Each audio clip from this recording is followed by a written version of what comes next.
Chapter 15, Section 3, Evolution by Natural Selection. Darwin's next insight was to compare processes in nature to artificial selection. By doing so, he developed a scientific hypothesis to explain how evolution occurs. This is where Darwin made his greatest contribution and his strongest break with the past. The struggle for existence.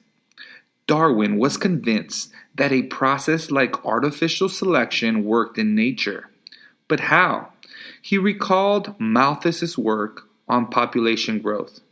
Darwin realized that high birth rates and a shortage of life's basic needs would eventually force organisms into a competition for resources.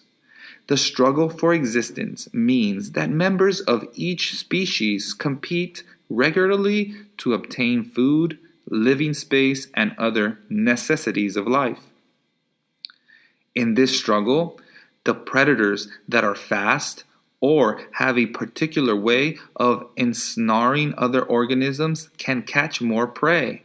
Those prey that are faster, better camouflaged, or better protected, such as the porcupine shown in Figure 15-11, can avoid being caught.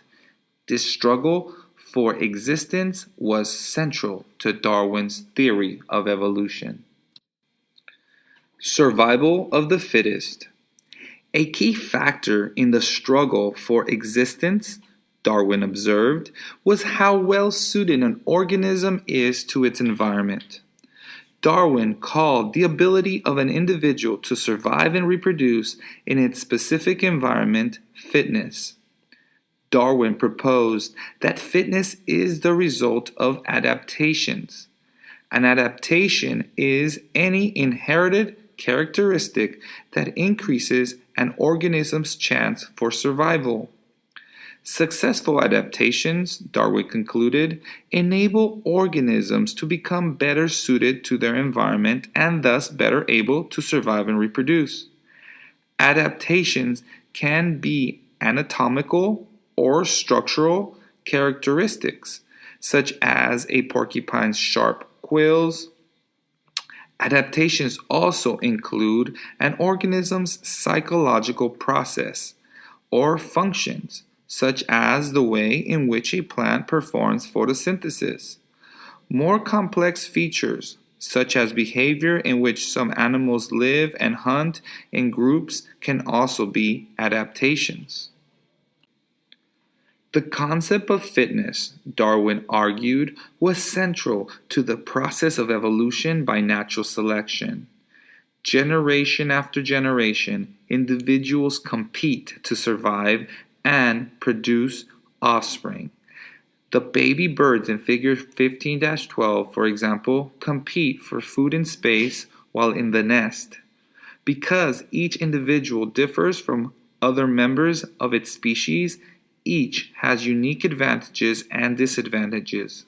Individuals with characteristics that are not well suited to their environment, that is, with low levels of fitness, either die or leave few offspring.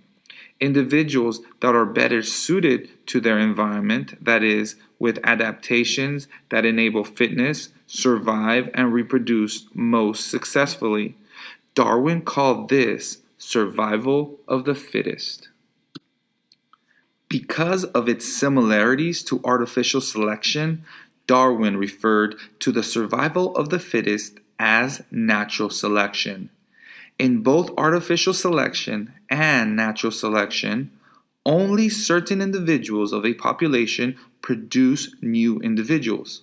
However, in natural selection, the traits being selected, and therefore increasing over time, contribute to an organism's fitness in its environment. Natural selection also takes place without human control or direction. Over time, natural selection results in changes in the inherited characteristics of a population. These changes increase a species' fitness in its environment. Natural selection cannot be seen directly. It can only be observed as changes in a population over many successive generations.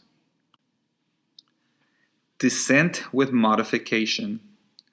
Darwin proposed that over long periods, natural selection produces organisms that have different structures, establish different niches, or occupy different habitats. As a result, species today look different from their ancestors. Each living species has descended with changes from other species over time. He referred to this principle as descent with modification. Descent with modification also implies that all living organisms are related to one another. Look back in time and you will find common ancestors shared by tigers, panthers, and cheetahs. Look further back and you will find ancestors that these felines share with horses, dogs, and bats. Further back still are the common ancestors of mammals, birds, alligators, and fishes. If we look far enough back, the logic concludes we could find the common ancestors of all living things. This is the principle known as common descent. According to this principle, all species, living and extinct, were derived from common ancestors. Therefore, a single tree of life links all living things.